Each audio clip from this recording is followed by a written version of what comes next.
আসসালামু আলাইকুম রহমতুল্লাহি ওয়া বারাকাতুহু।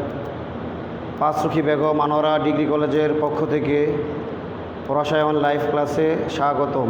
ক্লাস উপস্থাপনায় আমি আরিফ সরকার, প্রভাষক রসায়ন, পাঁচরুখী বেগম আনোয়ারা ডিগ্রি কলেজ। আজকে তোমাদের সাথে প্রিয় শিক্ষার্থী বন্ধুরা, আজকে তোমাদের সাথে আমার খুবই গুরুত্বপূর্ণ আলোচনা গুণগত রসায়নের। আমাদের পরীক্ষা, তোমাদের প্রথম পরীক্ষা প্রতি 7 তারিখ থেকে শুরু হবে। সুতরাং অনলাইন ক্লাসের উপর ভিত্তি করেই আমাদের প্রশ্ন আমরা করার চেষ্টা করব। আমরা গত ডেটে তোমাদের সাথে বিভিন্ন মডেল নিয়ে আলোচনা করেছি, পাশাপাশি ইলেকট্রন বিন্যাসের সকল নিয়মগুলি আলোচনা করেছি।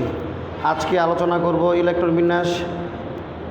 এই যে ইলেকট্রন বিন্যাস, আমরা ইলেকট্রনগুলি বিভিন্ন শক্তি স্তরের উপস্তরে দেই, কোন নিয়মে আমরা এই ইলেকট্রন বিন্যাসগুলো সজ্জিতকরণ করি, এর উপর ভিত্তি করে বিভিন্ন বিজ্ঞানীদের যে মতবাদ তা আমরা আলোচনা করব।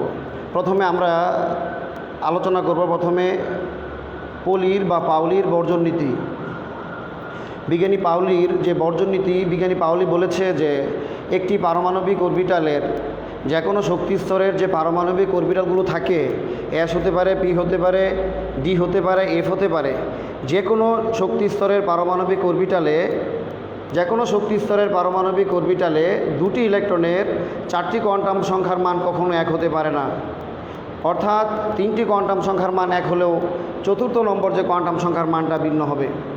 আর তোমাদের সাথে আমার আলোচনা হয়েছিল কোয়ান্টাম সংখ্যা নিয়ে, এবং সেই কোয়ান্টাম সংখ্যা হচ্ছে 4 ধরনের: প্রধান কোয়ান্টাম সংখ্যা, সহকারী কোয়ান্টাম সংখ্যা, চুম্বকীয় কোয়ান্টাম সংখ্যা, স্পিন কোয়ান্টাম সংখ্যা। তাহলে আজকে আমরা দেখি যে এই যে পাউলি বলল যে কোনো অরবিটালে দুটি ইলেকট্রনের 4টা কোয়ান্টাম সংখ্যা এক হতে পারে না, তার এখন অ্যাপ্লাইড বা তার এখন প্রয়োগটা আমরা দেখব।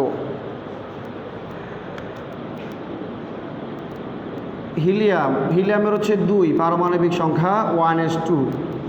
তাহলে আমরা এখন এই দুটি ইলেকট্রনের ক্ষেত্রে 4টি কোয়ান্টাম সংখ্যার মান নির্ণয় করব।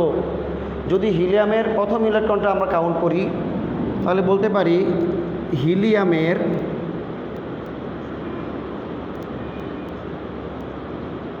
প্রথম ইলেকট্রনের জন্য, তাহলে এই হিলিয়ামের প্রথম ইলেকট্রনের জন্য 1s1, এসের 2টা ছিল, আমি একটা ইলেকট্রন নিয়ে আমি দেখব তার মান কত হয়। অ্যাশের মধ্যে 2টা ইলেকট্রন আছে, আমি একটা ইলেকট্রন নিয়ে আপাতত কাজ করব। তাহলে এই ইলেকট্রনটা এটা কোন শক্তি স্তরে আছে? প্রথম শক্তি স্তর। তো n সমান 1, আমরা জানি প্রধান কোয়ান্টাম সংখ্যা শক্তি স্তর নির্দেশ করে। তাহলে তার প্রধান কোয়ান্টাম সংখ্যা, তার প্রথম শক্তি স্তর, এই ইলেকট্রনটা আছে s উপস্তরে, প্রধান শক্তি স্তরে। তাহলে n এর মান হচ্ছে 1, শক্তি স্তর নির্দেশ করে। তাহলে l এর মান 0 হলে আমরা জানি হয় s উপস্তরে ইলেকট্রনটি বিদ্যমান। l এর মান 0 হলে m এর মান হয় ±l, মানে 0ই হবে। আর একটা টেকনিক হচ্ছে, যে কোনো অরবিটালের প্রথম ইলেকট্রন এর ঘূর্ণন হচ্ছে ঘড়ির কাঁটার দিকে, মানে আমরা +½ লিখতে পারবো। তাহলে s সমান প্রথম ইলেকট্রন +½ যে কোনো প্রথম ইলেকট্রনের ঘূর্ণন +½ হিলিয়ামের দ্বিতীয় ইলেকট্রনটির জন্য n সমান 1, এই দ্বিতীয় ইলেকট্রনটি 1s2, অর্থাৎ এই দ্বিতীয় ইলেকট্রনটি এই s উপস্তরেই আছে, প্রথম শক্তি স্তরে বিদ্যমান। তাহলে আমরা বলতে পারি প্রধান কোয়ান্টাম সংখ্যা n সমান 1, আর দ্বিতীয় ইলেকট্রনটিও বিদ্যমান এই s উপস্তরে। তাহলে l সমান 0, m সমান 0, l এর মান 0 হলে m এর মান 0 হয়। আর s সমান হচ্ছে যে কোনো অরবিটালের প্রথম ইলেকট্রন +½ আর যে কোনো অরবিটালের দ্বিতীয় ইলেকট্রন -½ ঘড়ির কাঁটার অ্যান্টি ক্লকওয়াইজ হবে, ঘড়ির কাঁটার বিপরীত দিকে হবে, -½ এখন আমরা পলির বর্জন নীতি অনুযায়ী এই সিদ্ধান্ত উপনীত হতে পারলাম, যে কোনো দুটি ইলেকট্রনের 4টা কোয়ান্টাম সংখ্যার মান এক হবে না। প্রধান কোয়ান্টাম সংখ্যা একই, সহকারী কোয়ান্টাম সংখ্যাও এক, চুম্বকীয় কোয়ান্টাম সংখ্যাও এক, কিন্তু স্পিন কোয়ান্টাম সংখ্যা হচ্ছে ভিন্ন। অর্থাৎ 3টি কোয়ান্টাম সংখ্যার মান এক হলেও অবশ্যই 4 নম্বর কোয়ান্টাম সংখ্যার মান ভিন্ন হবে। এখন আমরা পরীক্ষাতে কীভাবে প্রশ্ন আসতে পারে সেই বেসিক টুকি নিয়ে আমি আলোচনা করব।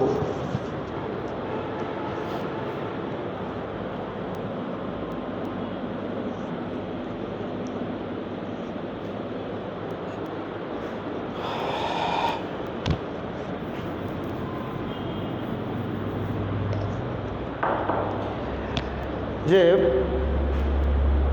বলা হলো যে নাইট্রোজেনের শেষ শক্তি স্তরের ইলেকট্রনগুলোর জন্য কোয়ান্টাম সংখ্যার ব্যাখ্যা করো, প্রয়োগ দেখাও। অর্থাৎ নাইট্রোজেনের শেষ শক্তি স্তরের যে ইলেকট্রন বিদ্যমান তার উপর ভিত্তি করে আমরা কোয়ান্টাম সংখ্যার প্রয়োগ পরিবর্জনীতি অনুযায়ী আমরা দেখব। নাইট্রোজেন 7 1s2 2s2 2p3, তাহলে এটাকে আমরা লিখতে পারি 1s2 2s2। এই 2pকে বিজ্ঞানী, আমি হুন্ডসের নীতি পড়াচ্ছি, বিজ্ঞানী হুন্ডস বলেছে যে সমশক্তি সম্পূর্ণ অরবিটালগুলোতে ইলেকট্রন এমনভাবে অবস্থান করবে যেন এরা সর্বোচ্চ অযুগ্ম অবস্থায় থাকতে পারে। সমশক্তি সম্পূর্ণ অরবিটালগুলোতে ইলেকট্রনগুলো এমনভাবে অবস্থান করে যেন তারা সর্বোচ্চ অযুগ্ম অবস্থায় থাকতে পারে। অর্থাৎ সমশক্তি সম্পূর্ণ ভিন্ন অরবিটালগুলো এদের সর্বোচ্চ এরা বিজোড় অবস্থায় থাকতে এরা পছন্দ করে, এরা জোর সহজে হতে চায় না। তাহলে সমশক্তি সম্পূর্ণ ভিন্ন অরবিটাল কারা? আমরা জানি যে চুম্বকীয় কোয়ান্টাম সংখ্যার চুম্বকত্বর প্রভাবে অরবিটালগুলো বিভিন্ন উপাংশে ভাগ হয়ে যায়। সেখানে পি, px, py, pz এরা সমশক্তি সম্পূর্ণ, কিন্তু এরা ভিন্ন অরবিটাল। যদি বলি px, py, pz এরা সবাই সমশক্তি সম্পন্ন, কিন্তু এদের শক্তি একই, কিন্তু এরা হচ্ছে ভিন্ন অরবিটাল। px ভিন্ন, py ভিন্ন, pz ভিন্ন, কিন্তু এদের সবার শক্তি সমান। এখন এদের ক্ষেত্রে বিজ্ঞানী হুন্ডস বলেছে যে এদেরকে যখন আমরা কোনো ইলেকট্রন দিব এরা সর্বোচ্চ বিজোড় অবস্থায় থাকবে। এখন এই যে p 2p3 এটাকে যদি আমি হুন্ডসের নীতি প্রয়োগ করি তো 2px 2py 2pz, 2pকে 2px px py pz লেখা যায়। এরা ভিন্ন শক্তির, ভিন্ন অরবিটাল কিন্তু সমশক্তির। তাহলে এখন এর মধ্যে 3টা ইলেকট্রন আছে, তাহলে 3টা ইলেকট্রনকে আমরা এমনভাবে সাজাবো যেন সবাইকে প্রথমে একটা করে দিব, তারপরে থাকলে আবার এগেইন রিপিট 2টা করে আমরা দিব। তাহলে px1 py1 pz1। যদি এখানে 4টে থাকতো তাহলে এখানে 2px2 দিতাম, 1 1 ঠিক থাকতো। যদি 5টা থাকতো 2px2 2py2 2pz1 হতো। যদি 6টা হতো 2px2 2py2 2pz2 হইতো। অর্থাৎ এদেরকে প্রথমে আমরা বিজোড়ভাবে দিব, তারপর যদি বেশি থাকে পর্যায়ক্রমে এটা আবার যুগ্ম অবস্থায় তারা ইলেকট্রন প্রবেশ করবে। এখন যদি আমি এদের ক্ষেত্রে কোয়ান্টাম সংখ্যার প্রয়োগটা দেখাই তাহলে কি হবে? এখানে 2s2, তাহলে 2s এর প্রথম ইলেকট্রন জন্য 2s1 যদি আমরা বিবেচনা করি, 2s2 এসে 2টি ইলেকট্রন আছে, আমরা প্রথমটা নিয়ে যে 2s এর প্রথম ইলেকট্রনের জন্য আমাদের কি আসে? n = 2, l = 0। যেহেতু এই ইলেকট্রনটা এই শক্তি স্তরে আছে এবং এই উপস্তরে আছে, তার মানে n হচ্ছে এখানে দ্বিতীয় শক্তি স্তর, আর s উপস্তরের জন্য আমরা লিখতে পারি l = 0, m সমান হবে 0ই হবে। কেননা l এর মান 0 হলে m এর মান 0ই হয়। আর s হবে কি? যে কোনো প্রথম ইলেকট্রনের জন্য আমি প্রথমেই বলেছিলাম +½ আশা করি শিক্ষার্থী বন্ধুরা তোমরা বুঝতে পেরেছ যে কোনো প্রথম ইলেকট্রন ওই অরবিটালের তার যে গুণন হবে সেটা হচ্ছে +½ এখন আমরা যদি 2s2 দ্বিতীয় ইলেকট্রনের জন্য নির্ণয় করি, ওই দ্বিতীয় ইলেকট্রনটিও দ্বিতীয় শক্তি স্তরে অবস্থিত এবং s উপস্তরে এরা বিদ্যমান। তাহলে n সমান এখানেও লিখব দ্বিতীয় শক্তি স্তর, n = 2। যেহেতু এই ইলেকট্রনটি s উপস্তরে বিদ্যমান, l = 0, l 0 হলে m 0ই হয়, যেহেতু ±l মানে 0। আর s হবে যে কোনো দ্বিতীয় ইলেকট্রন, প্রথম ইলেকট্রন +½ দ্বিতীয় ইলেকট্রন অবশ্যই হবে -½ তাহলে পলির বর্জন নীতির প্রয়োগ হয়ে গেল। যে কোনো 2টি ইলেকট্রনের 4টা কোয়ান্টাম সংখ্যার মানের মধ্যে 3টা এক, 4 নাম্বারটি ভিন্ন। এখন যদি আমরা 2px1 এর ক্ষেত্রে চিন্তা করি, 2px1 এর ক্ষেত্রে 2px1 এখানে এই যে ইলেকট্রনটি এটা থাকে দ্বিতীয় শক্তি স্তরে, তো n = 2। আর এই যে ইলেকট্রনটি থাকে p উপস্তরে, তাহলে আমরা জানি l এর মান 0 হলে হয় s, 1 হলে p, 2 হলে d। তাহলে এই পি এক্স অর্থাৎ পি অরবিটালের জন্য এল এর মান হবে 1 আর এম এর মান -1 0 +1 অর্থাৎ -1 হলে পি এক্স, 0 হলে পি ওয়াই, +1 হলে পি জেড। এগুলি কন্ট্রাডিকশনের বিষয়, এক এক বইয়ে এক একটা তারা লিখেছে, এক এক বইয়ের রেফারেন্স। তা আমিও advance inorganic chemistry, modern inorganic chemistry এবং ইন্ডিয়ান যে রাইটার এবং আমাদের যে লেখকরা এদের বই থেকে এরকম কেউ -1কে পি এক্স লিখছে, আবার কেউ +1কেও পি এক্স লিখছে। অর্থাৎ এগুলি কন্ট্রাডিকশন, আমরা যেটাই লিখি এগুলি আমাদের মার্কসের ক্ষেত্রে কোনো সমস্যা হবে না, আমরা এটা শুদ্ধ হিসাবে আমরা ধরে নিব। তাহলে n সমান 2 আর এল এর মান হবে পি এক্সের জন্য 1, পি এর জন্য আর -1, এম এর মান পি এক্স যদি হয় তাহলে হয় -1, পি এক্স অরবিটালের জন্য চুম্বকীয় কোয়ান্টাম সংখ্যার মান হয় -1 আর যে কোনো প্রথম ইলেকট্রন +1। তাহলে এটা পি এক্সের প্রথম ইলেকট্রন, তাহলে সেটা হবে +1। অনুরূপভাবে প্রিয় শিক্ষার্থী বন্ধুরা, 2p1 এর জন্য আমরা সেম এস লিখতে পারি, n সমান 2, l সমান 1, বাট m ইকুয়াল হবে 0। যেহেতু -1 0 হলে পি ওয়াই হয়, আর এর মানটা কী হবে, যে কোনো প্রথম ইলেকট্রন +1/2 হয়ে গেল। নেক্সট আমাদের 2p জেডের জন্য কি হতে পারে, n সমান 2, l সমান 1 ঠিকই থাকবে, কিন্তু m এর মান হবে +1, -1 0 +1 হলে হবে পি জেড, আর s এর মান হবে যে কোনো প্রথম ইলেকট্রন +1/2। আশা করি নাইট্রোজেনের শেষ শক্তি স্তরের ক্ষেত্রে কোয়ান্টাম পলির বর্জন নীতি অনুযায়ী কোয়ান্টাম সংখ্যার প্রয়োগ তোমরা বুঝতে পেরেছো। প্রিয় শিক্ষার্থী বন্ধুরা, আমি দেখে নিচ্ছি আমাদের লাইভ ক্লাসে কোনো বিদ্যুতের সমস্যা হচ্ছে কিনা।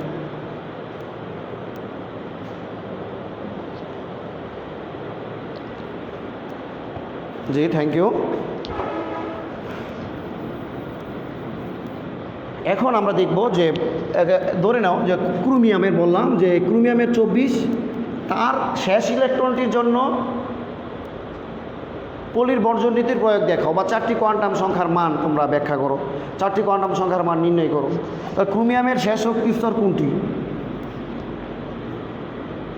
Chromium 1s2, 2s2, 2p6, 3s2, 3p6, 4s2, 4s fill up করে আমাদের 3dতে যাবে 3d4। কিন্তু আমরা জানি d4 হলে সেটা অর্ধপূর্ণ স্থিতিশীলতার জন্য d5 হয় এবং s1 হয়। কিন্তু ইলেকট্রন বিন্যাস লেখার সময় অবশ্যই মনে রাখতে হবে কোয়ান্টাম সংখ্যার সিরিয়ালটা যেন ঠিক থাকে, প্রধান কোয়ান্টাম সংখ্যার সিরিয়ালটা যেন অবশ্যই আমাদের ঠিক থাকে। সেই অনুযায়ী 1 2 2 3 3, এই 3d5কে আমরা এখানে লিখব, আর এখানে আমরা লিখব 4s1। এখানে শিক্ষার্থীরা যে ভুলটা করে, শেষ ইলেকট্রন তারা বুঝতে পারে না। তোমাদের ক্ষেত্রে ইনস্ট্রাকশন হচ্ছে তুমি ইলেকট্রন বিন্যাস করার সময় শেষ ইলেকট্রনটা যে অরবিটালে যাবে সেটা তোমার শেষ ইলেকট্রন। শেষ শক্তি স্তর বলিনি পরীক্ষাতে, শেষ শক্তি স্তর বললে শেষ শক্তি স্তরে আমরা কাজ করব। কিন্তু ম্যাক্সিমাম সময় প্রশ্নটা করে শেষ ইলেকট্রনটি, অর্থাৎ শক্তি স্তরের জন্য না, শেষ ইলেকট্রনটি যে শক্তি স্তরেই যাবে সেই শেষ ইলেকট্রনটি যেই শক্তি স্তরের যেই অরবিটালে যাবে তার কোয়ান্টাম সংখ্যার মান লিখব। আমরা শেষ ইলেকট্রনটি শেষ যে অরবিটালে যাবে তার জন্যই আমরা কোয়ান্টাম সংখ্যার মান লিখব। এখানে তাহলে আমরা যদি বলি তার শেষ ইলেকট্রন কিন্তু 4s1, সাধারণভাবে বোঝা যাচ্ছে, কিন্তু না, এটা ভুল। এখানে শেষ শক্তি স্তর হচ্ছে 4, এখানে শেষ শক্তি স্তর হচ্ছে 4, কিন্তু ইলেকট্রনের দিকে ইলেকট্রনের জন্য তার শেষ ইলেকট্রন কোনটা? 4s ফিল আপ করে আমরা 3dকে দিয়েছিলাম 4টি, ইলেকট্রন বিন্যাসটা ছিল এরকম 4s2, 3d4, 4টি, এখানে 2টি, এখানে 4টি, অর্থাৎ এখানে 4 যে লিখলাম, তাহলে এখানে শেষ ইলেকট্রন কোনটা? 3d4, 4 নম্বর ইলেকট্রনটা হচ্ছে তার শেষ ইলেকট্রন। কিন্তু এখানে মজার বিষয়, এসে কিন্তু আমি 2টা রাখিনি, এসে একটা রেখে d5কে আমি পূর্ণ করলাম, 4কে 5 হিসাবে পূর্ণ করলাম। তাহলে এখানে শেষ ইলেকট্রন হচ্ছে কোনটা? 5 নম্বর ইলেকট্রনটি। যদি আমরা সাজিয়ে লিখি বক্স পদ্ধতিতে হুন্ডের নীতি অনুযায়ী 1 2 3 4, আমরা জানি ডি চুম্বক ক্ষেত্রের প্রভাবে 5টা ভাগে ভাগ হয়, সেটা হচ্ছে 3D XY, 3D YZ, 3D ZX, 3D X square minus Y square. তাহলে এখানে 3D 5 যদি আমরা দিই, ওই হুন্ডের নীতি অনুযায়ী আমরা এখানে ইলেকট্রন দিব যে তারা সমশক্তি সম্পূর্ণ ভিন্ন অরবিটালগুলো সর্বোচ্চ অযুগ্ম অবস্থায় থাকতে চায়। তাহলে এখানে আমরা অযুগ্ম অবস্থায় যদি লিখতে চাই, 5টাকে আমরা সবাইকে একমুখী স্পিনে দিব। এটাকে ইলেকট্রন প্রকাশ করা হয় এটা দিয়ে, একটা ইলেকট্রন। এটাকে আমরা এইভাবেও দিতে পারি, আবার এটাকে আমরা এইভাবেও দিতে পারি। তাহলে 1টা 2টা 3টা 4টা 5টা। তাহলে এই ক্রোমিয়ামের শেষ ইলেকট্রন হচ্ছে এটা 3D Z square. 3D Z square, this electron is the last electron. এই মৌলটার শেষ ইলেকট্রন হচ্ছে 3D Z স্কোয়ারের যে ইলেকট্রন, 3D Z স্কোয়ারের যে ইলেকট্রন, এটা হচ্ছে শেষ ইলেকট্রন। দেখা যাচ্ছে এটা ইলেকট্রন না, এটা না, 3D 5 নম্বর ইলেকট্রনটি হবে শেষ ইলেকট্রন। তাহলে এর জন্য আমরা তার কোয়ান্টাম সংখ্যার প্রয়োগটা আমরা দেখব এখন। 3D Z square 1, 3D Z square, আর 3D 1-এর যে ইলেকট্রনটা আছে সেটা আমরা দেখব তার ক্ষেত্রে কোয়ান্টাম সংখ্যার মান কত হয়। তাহলে আমরা এখানে বলতে পারি এই ইলেকট্রনটা বিদ্যমান তৃতীয় শক্তি স্তরে, তার মানে n সমান হচ্ছে 3। এই ইলেকট্রনটি ডি উপস্তরে বিদ্যমান। তাহলে এল এর মান আমরা জানি 2 হলে হয় ডি, 0 হলে এস, 1 হলে পি, 2 হলে ডি। আর এসের মান হবে, এম এর মান হবে আমরা জানি যে -2 -1 0 +1 +2। এটাও একটা সাংঘর্ষিক বিষয়, বিভিন্ন বই বিভিন্ন রাইটারকে তারা ফলো করেছে, কিন্তু এটাকে এখানে আমরা আমিও একটা রাইটারের বই ফলো করেছি। তাহলে ওই অনুযায়ী -2 -1 0 +1, এটা আমাদের যে এই যে মানগুলি -2 -1 0 +1 +2, তাহলে এই যে মানটা dx এর জন্য -2, dyz এর জন্য -1 0 +1 +2। তাহলে 3D Z স্কোয়ারের জন্য আমরা +2 নিব। 3D Z স্কোয়ারের জন্য +2 হয়। আর যে কোনো প্রথম ইলেকট্রন, এই যেখানে প্রথম ইলেকট্রন, তার জন্য +1/2। যে কোনো প্রথম ইলেকট্রনের গুণন ঘড়িকাঁটার দিকে বা সেটা হচ্ছে +1/2। আশা করি তোমরা পলির বর্জন নীতি বুঝতে পেরেছ। এবং এই পলির বর্জন নীতির যে শেষ রূপ সেটা হচ্ছে একই পারমাণবিক অরবিটালে দুটি ইলেকট্রন থাকতে পারবে যদি এদের স্পিন বিপরীতমুখী হয়। একটি পারমাণবিক অরবিটালে সর্বোচ্চ ইলেকট্রন ধারণ ক্ষমতা 2টি যদি এদের স্পিন কি হয়, বিপরীতমুখী হয়। এখন তোমাদের প্রশ্ন জাগতে পারে, তাহলে পিতে আমরা 6টা দিই, ডিতে 10টা দিই, এরা তো পারমাণবিক অরবিটাল, কিন্তু এদের কেন আমরা 10টা বা 6টা লিখি? তাহলে এখানে এর আনসার হচ্ছে px, py, pz। তাহলে px-এ আমরা দিব px একটি অরবিটাল, সেখানে আমরা 2টি দিতে পারি। py একটি অরবিটাল, সেখানেও 2টি দিতে পারি। pz একটি অরবিটাল, সেখানেও আমরা 2টি দিতে পারি। তাহলে px, py, pz 2 4 6 মিলে আমরা p6 লিখি। আশা করি বুঝতে পেরেছ। তাহলে আমাদের পলির বর্জন নীতি আমরা এখন সামনে আমরা যাই। পলির বর্জন নীতির বেস যদি প্রশ্ন আসে অবশ্যই আশা করি তোমরা আনসার করতে পারবে। এখন যে ইলেকট্রন কেন 1 এসে আগে দিই, 2 এসে পরে দিই, অর্থাৎ ইলেকট্রন অগ্রগণ্য ক্রম, কাকে আমরা প্রথমে দিব, কাকে আমরা পরে দিব, এর জন্য বিজ্ঞানী আউফবাউ একটি নীতি প্রদান করছেন। আউফবাউ জার্মান শব্দ, আউফবাউ বিল্ডিং আপ। বিল্ডিং কীভাবে? নিচ থেকে উপরে বিল্ডিং হয়। অর্থাৎ ইলেকট্রন আমরা প্রথমে শক্তি স্তরের নিম্ন শক্তি স্তরের অরবিটালে ইলেকট্রন দিব, তারপর পর্যায়ক্রমে উচ্চ শক্তি স্তরের অরবিটালে ইলেকট্রন প্রবেশ করবে। এখন কোনটি নিম্ন শক্তি স্তরের অরবিটাল আর কোনটি উচ্চ শক্তি স্তরের অরবিটাল তা আমরা দেখব। তার মান নির্ভর করে প্রধান কোয়ান্টাম সংখ্যা এবং সহকারী কোয়ান্টাম সংখ্যা মানের উপর।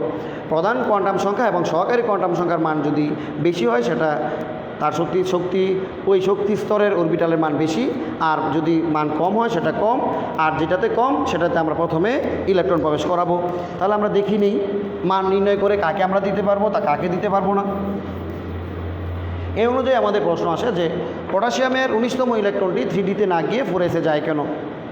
পটাশিয়ামের 19তম ইলেকট্রনটি 3Dতে না গিয়ে 4s-এ যায় কেন?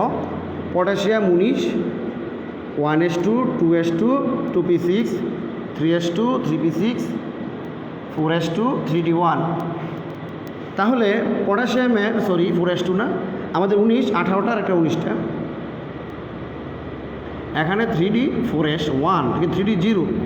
পটাশিয়ামের 19তম ইলেকট্রনটি 3Dতে যাওয়ার কথা, কিন্তু সে এটা মানলো না। সে 3Dকে ক্রস করে সে টপকে সে চলে গেল 4s-এ। কেন এই ব্যতিক্রম ঘটলো? এখানে আউফবাউ নীতি বিদ্যমান। আমরা দেখি 3D এর ক্ষেত্রে n প্লাস এর মান কী হয়। তাহলে n হচ্ছে প্রধান কোয়ান্টাম সংখ্যা, 3D এখানে প্রধান কোয়ান্টাম সংখ্যা n সমান হচ্ছে 3, আর এখানে d এর জন্য l এর মান কী হয় 2, 0 হলে s, 1 হলে p, 2 হলে d, তো 3D n ইকুয়াল 3, l সমান 2, তাহলে n প্লাস l সমান আসে 3 প্লাস 2 ইকুয়াল 5। অন্যদিকে 4s এর ক্ষেত্রে কি হয় দেখি, 4s 4 শক্তি স্তর, n সমান 4, s উপস্তর, l সমান 0, তাহলে n প্লাস l 4 প্লাস 0 4। আর তাহলে দেখতে পাই আমরা 3D অরবিটাল, এই যে শক্তি স্তরের অরবিটালের n প্লাস l এর মান হচ্ছে 5, আর এই শক্তি স্তরের অরবিটালের n প্লাস l এর মান হচ্ছে 4। যেহেতু 4s এর মান কম, এ কারণে ইলেকট্রন 3Dতে না গিয়ে 4s এ প্রবেশ করে। আশা করি বুঝতে পেরেছ। এখন যদি উভয়েরই শক্তি স্তরের অরবিটালের মান 1 হয়, সেক্ষেত্রে আমরা কি করব, 3D নির্ণয় করলাম, সাথে আমি 4pটা দেখি কি হয়। তাহলে এখানে n এর মান 4, l এর মান হচ্ছে 1, p এর জন্য 1 হয়, l সমান কী হবে 4 প্লাস 1, দ্যাট মিনস 5। তাহলে এটাও 5, এটাও 5। তাহলে এখানে আমরা কি করব, এখানে হচ্ছে শক্তি স্তরের দিক দিয়ে যে ক্ষুদ্র, আমরা সেটাকে প্রথমে ইলেকট্রন, শক্তি স্তরের যে কম থাকে তাকে আমরা প্রথমে ইলেকট্রন প্রবেশ করাবো। অর্থাৎ ইলেকট্রন উচ্চ শক্তির অরবিটালে প্রবেশ করে তারপরে নিম্ন শক্তি স্তরের অরবিটালে প্রবেশ করবে। তাহলে আমরা বলতে পারি যে উচ্চ শক্তি স্তর এবং নিম্ন শক্তি স্তরের বেস যে 3D এবং যে 4p উভয়ের ক্ষেত্রে এদের n প্লাস l এর মান একই, কিন্তু 3 শক্তি স্তর ক্ষুদ্র হওয়ার কারণে, কম হওয়ার কারণে, প্রধান কোয়ান্টাম সংখ্যার মান তার ক্ষুদ্র হওয়ার কারণে 4pতে না গিয়ে 3Dতে প্রবেশ করবে। আশা করি তোমরা সকলেই আহ্বান নীতিটা বুঝতে পেরেছ। এখন যদি আমাদের বলে উদ্দীপক দিয়ে, একটা উদ্দীপক দিয়ে তোমাদেরকে আরেকটা সৃজনশীল দেখানোর চেষ্টা করব।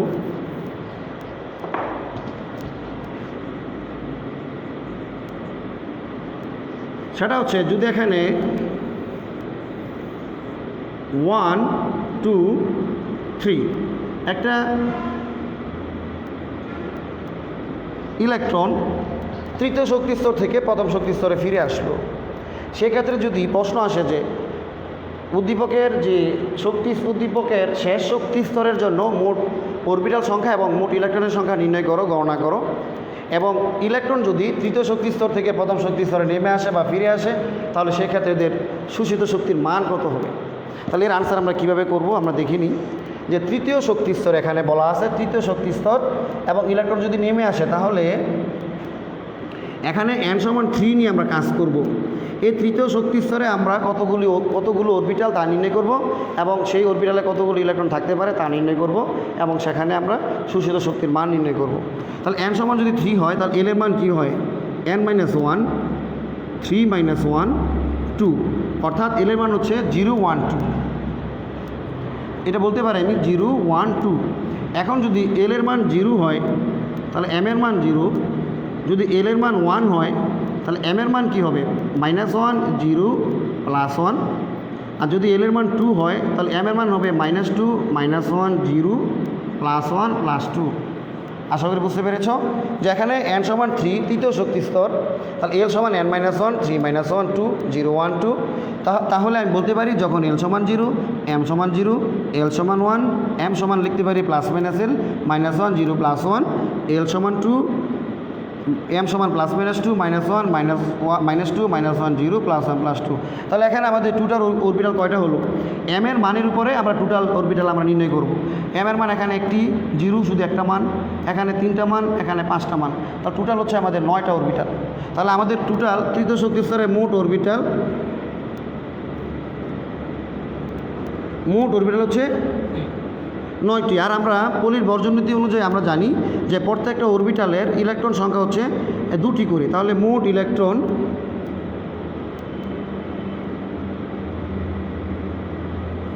9 × 2 18টি। আশা করি শিক্ষার্থী বন্ধুরা তোমরা যে কোনো শক্তি স্তরের যদি অরবিটালের সংখ্যা নির্ণয় করে, ইলেকট্রনের সংখ্যা নির্ণয় করতে বলে, তাহলে তোমরা সহজেই নির্ণয় করতে পারবে।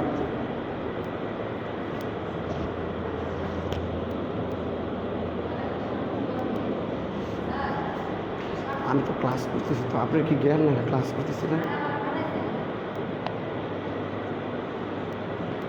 তাহলে আমাদের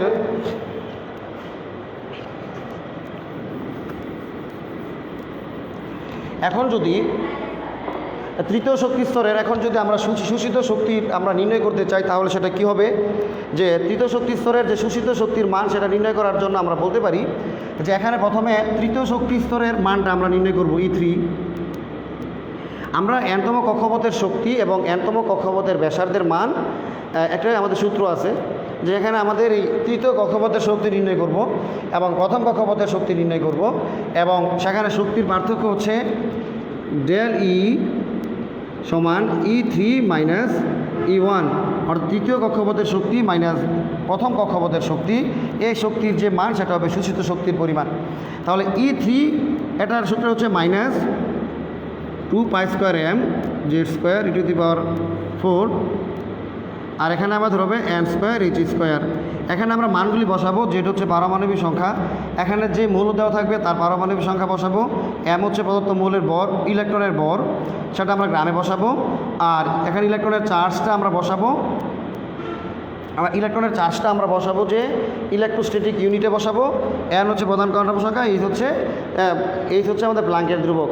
এভাবে যদি আমরা মানটা বসাই, অনুরূপভাবে প্রথম শক্তি স্তরটা বসাবো, তারপর দুইটা মান বসিয়ে বিয়োগ মাইনাস করলে যেটা মান আসবে সেটা আমাদের শোষিত শক্তির মান। তাহলে আমাদের এখন যে এই যে প্রথম পত্রের যে এই আলোচনা বেস তোমাদের প্রশ্ন এর উপর ভিত্তি করেই হবে। এক হচ্ছে ইলেকট্রন বিন্যাস, আহ্বান নীতি, পলির বর্জন নীতি এবং এর সাথে যে প্রয়োগ, এগুলি সব মিলিয়েই আমাদের প্রথম চ্যাপ্টার, এর উপর ভিত্তি করেই প্রশ্ন হবে। আর আমাদের যেটা দ্বিতীয় পত্রে আমাদের প্রশ্নের যে ধরনটা আমি সেটা বলে দিচ্ছি। সেটা হচ্ছে আমাদের প্রথমে যে দ্বিতীয় পত্রের মধ্যে আমরা প্রথমে শিখব বয়েলের সূত্র। আর বয়েলের সূত্র বলা আছে কি, যে B সমানুপাতিক 1/P, অর্থাৎ স্থির তাপমাত্রায় আয়তন চাপের ব্যস্তানুপাতিক, B সমানুপাতিক T, P স্থির চাপে আয়তন পরম তাপমাত্রার সমানুপাতিক। এটা হচ্ছে চার্লসের সূত্র। আর এটা হচ্ছে অ্যাভোগাড্রোর সূত্র, TU/P স্থির। অর্থাৎ যদি T স্থির থাকে আয়তন চাপের ব্যস্তানুপাতিক, যদি P স্থির থাকে তাহলে আয়তন পরম তাপমাত্রার সমানুপাতিক, আর যদি তাপ এবং চাপ স্থির থাকে তাহলে আয়তন হবে মূল সংখ্যার সমানুপাতিক। এটা থেকে যদি আমরা বলতে পারি তাহলে 1 2 3 NT 1/P তুলনা করলে এটা হয়। তো P সমান K NT/P, PV সমান NKT, বা আদর্শ গ্যাসের ক্ষেত্রে আমরা বলতে পারি nRT। তো কারা আদর্শ গ্যাস হবে, যারা নাকি বয়েলের সূত্র, চার্লসের সূত্র এবং অ্যাভোগাড্রোর সূত্র বা গ্যাসীয় সূত্র যারা মানে, এরা হচ্ছে আদর্শ গ্যাস। তাহলে সেই অনুযায়ী PV সমান nRT হচ্ছে আমাদের আদর্শ গ্যাসের সমীকরণ। আর এই আদর্শ গ্যাসের সমীকরণ আমরা এর ক্ষেত্রে কে এর পরিবর্তে আর লিখতে পারি। এখন তোমাদের জন্য হোমওয়ার্ক হচ্ছে, তোমরা SI এককে আর এর মান, বিভিন্ন এককে বইয়ের মধ্যে তোমরা দেখবা আর এর মান নির্ণয় করা লেখা আছে। তোমরা লিটার বাই চাপ এককের মান এবং SI এককে আর এর মান নির্ণয় করে তোমরা আমাকে মেসেঞ্জারে পাঠাবে, এবং ডাল্টনের আংশিক চাপ সূত্র আছে সেটা ব্যাখ্যাটাও লিখে আমার মেসেঞ্জারে লিখে পাঠাবে। এর উপর ভিত্তি করেই আমাদের দ্বিতীয় পত্রের প্রশ্নের যে বেস সেটা হবে। তো সেই পর্যন্ত তোমরা সবাই, নেক্সট ক্লাস পর্যন্ত তোমরা সবাই ভালো থাকো, সেই প্রত্যাশায় আমি ক্লাস আজকে এখানেই বিদায় নিচ্ছি। আল্লাহ হাফেজ।